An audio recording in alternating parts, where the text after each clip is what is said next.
says he was wrongly accused of harassment. In a guest column for the 43-year-old TV host opens up about the that were made against him by a former stylist at the end of last year. In November, I received a letter from a lawyer representing a former show stylist.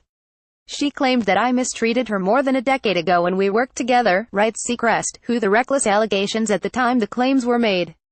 This arrived during an unprecedented public reckoning by women in our industry and beyond, courageously coming forward to share their stories, many of them heartbreaking.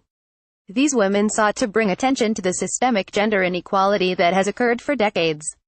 I was, and am, amazed at their bravery. To have my workplace conduct questioned was gut-wrenching, he adds.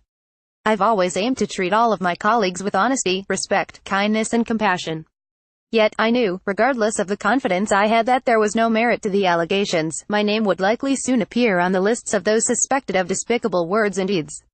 The pressures of our overflowing news feeds would insist on it. Seacrest writes in his guest column that an independent third party found the claims against him to be unsubstantiated, and there was no evidence of wrongdoing on his part.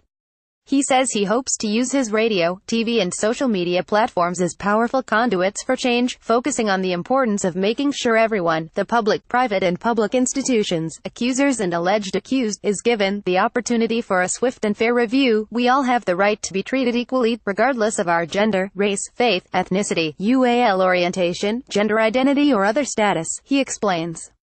We find ourselves in extraordinary times in American culture.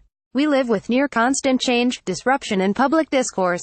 I realize the morals and values, the decency, we've perhaps taken for granted, individually and as citizens of the world, are in question.